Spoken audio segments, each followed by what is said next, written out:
Welcome to Bella's World, where real-life drama meets spicy secrets. Subscribe to never miss a new story. I didn't expect that accepting my ex's wedding invitation would destroy my current relationship, but here I am, 6 months later, single, and somehow I'm the villain for trying to be a mature adult about my past instead of being petty and jealous like my boyfriend wanted me to be. But that's not even the worst part. The worst part is what happened after the divorce, after the therapy sessions, after I thought I'd learnt my lesson, because apparently I hadn't learned anything at all. It started when I got the invitation in the mail from my ex Derek, who I dated for 3 years before we broke up 2 years ago. The invitation was beautiful and expensive looking, with gold foil lettering announcing his wedding to someone named Sophia. Inside was a handwritten note saying he hoped I could be there to celebrate this important day with him, and that it would mean a lot to have me there as someone who had been such an important part of his life. I was actually happy for Derek when I saw the invitation because our breakup had been amicable and mature. We'd simply grown apart and realized we wanted different things in life, but there had never been any drama or hard feelings between us. He was a good person who deserved to find happiness and love, even if it wasn't with me.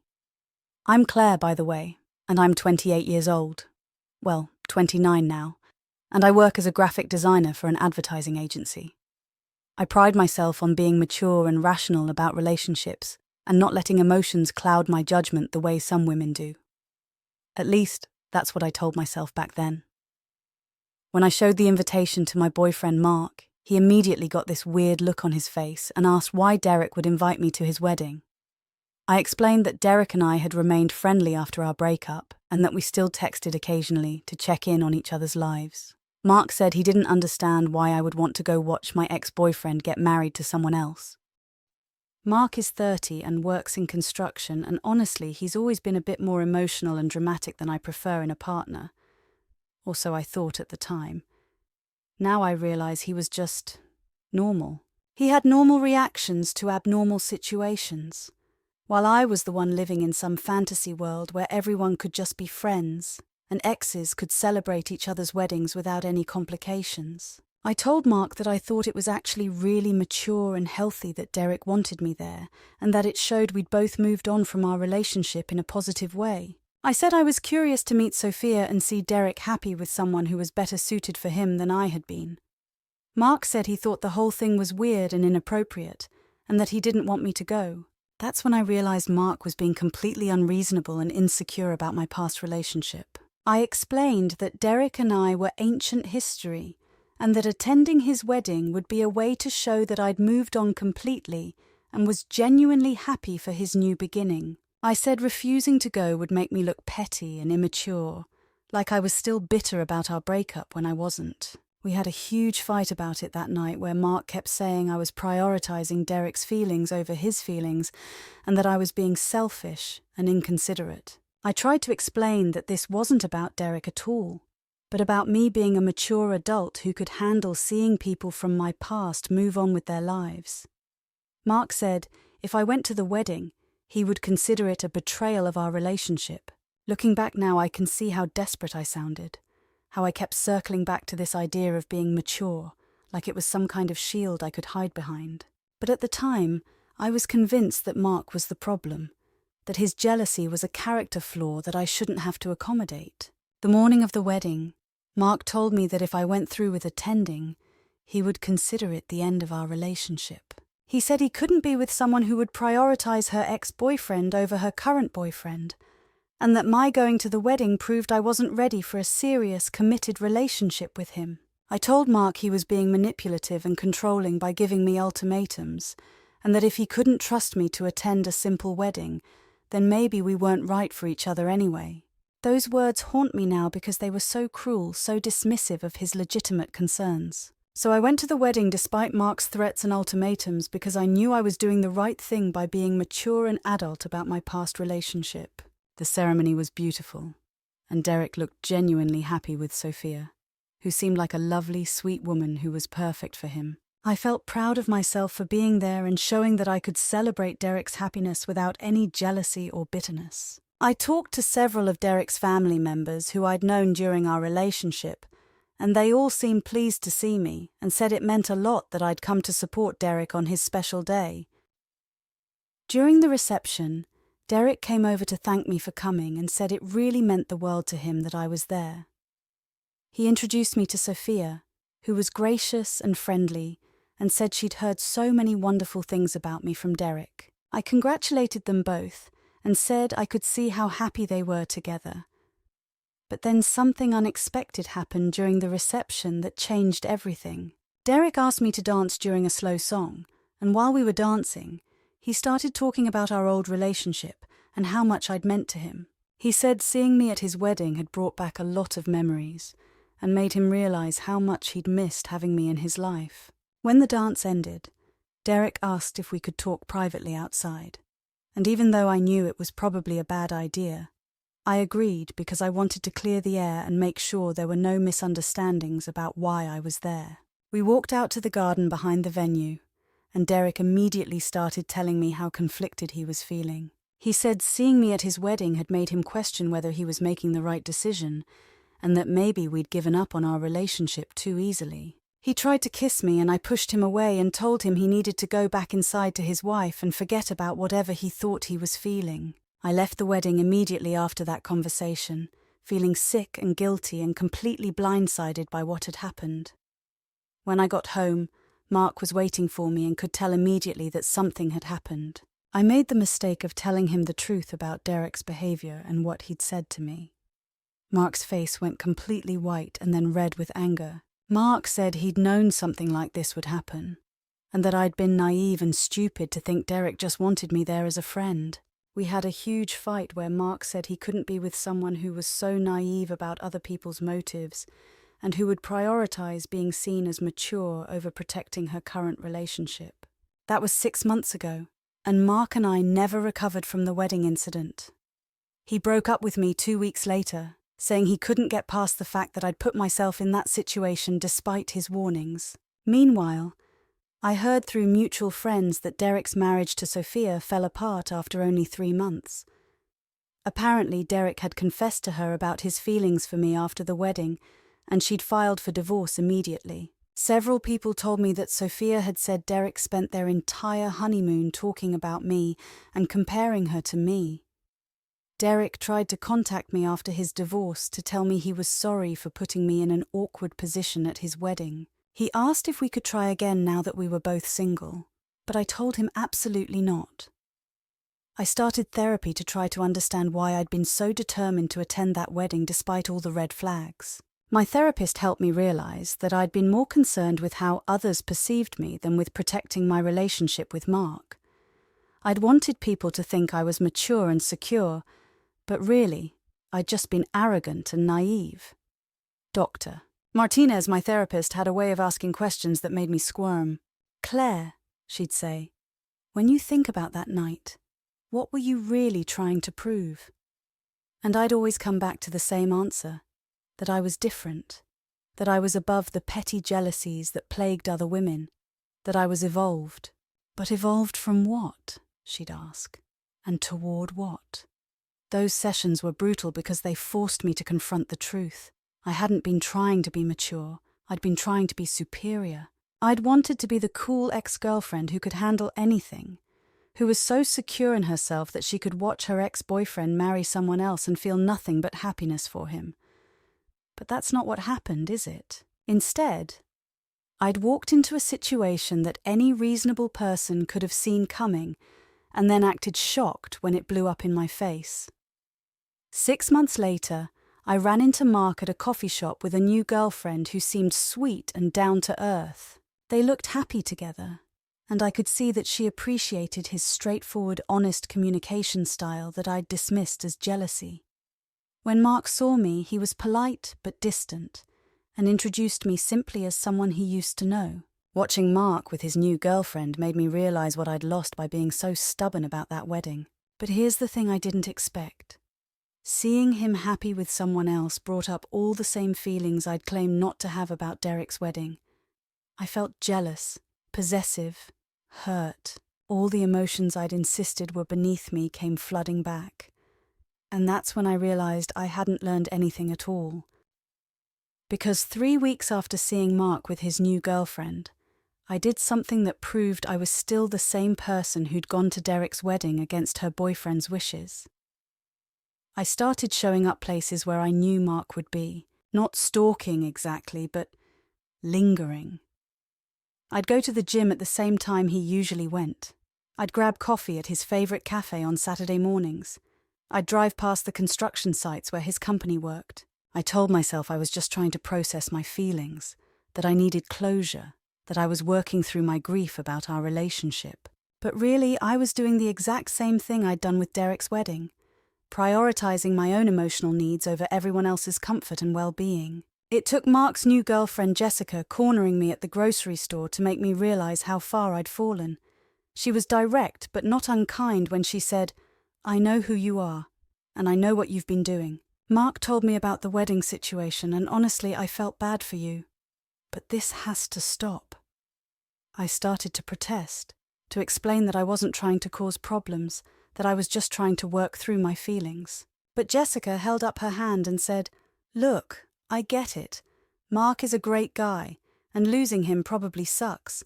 But you had your chance, and you chose to prioritize your ego over your relationship. Don't make the same mistake again by trying to sabotage his happiness now." The worst part was that she was right, and she wasn't even angry about it. She was just tired of having to deal with the mess I'd created, tired of having to be the mature one in a situation where the actual adult, me, was acting like a teenager. "He still cares about you," Jessica continued. "He's told me that he hopes you're doing well, and that he wishes things could have worked out differently.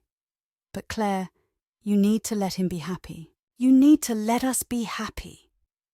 Standing there in the cereal aisle, being gently but firmly told off by my ex-boyfriend's new girlfriend, I finally understood what Mark had been trying to tell me all those months ago. Some things aren't about being mature or evolved or above it all.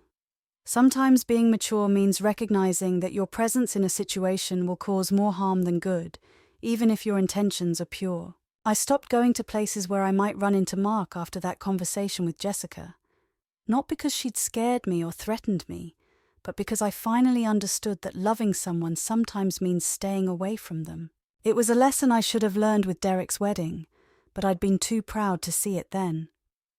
Dr. Martinez helped me understand that my pattern of self-destructive behavior wasn't really about the men in my life at all. It was about my desperate need to be seen as exceptional, as different from other women, as above the ordinary human emotions that everyone else struggled with. "You've spent so much energy trying to prove you're not jealous or possessive or insecure," she said during one session, "that you've never actually dealt with the fact that you are those things sometimes. And that's okay, Claire. Everyone is."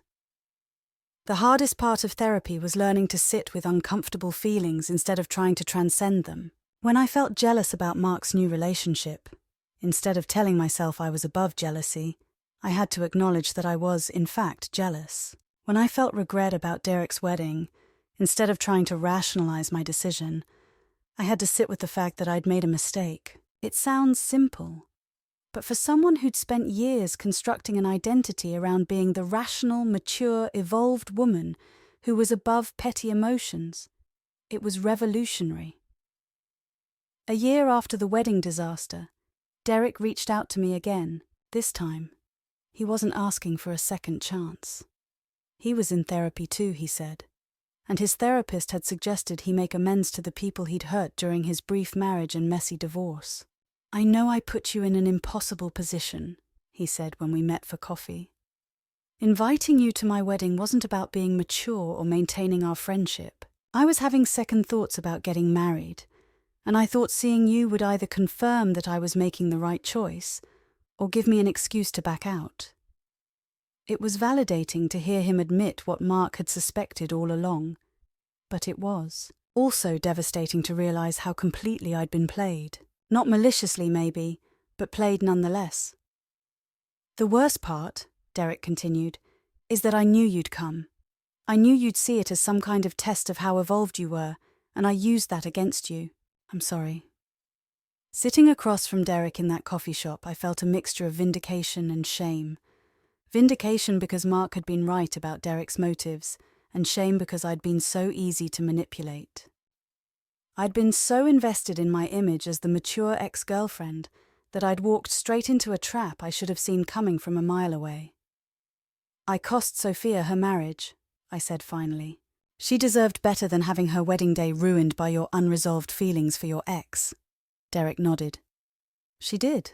And I cost you your relationship with Mark, who sounds like he was a good guy who was just trying to protect what you had together."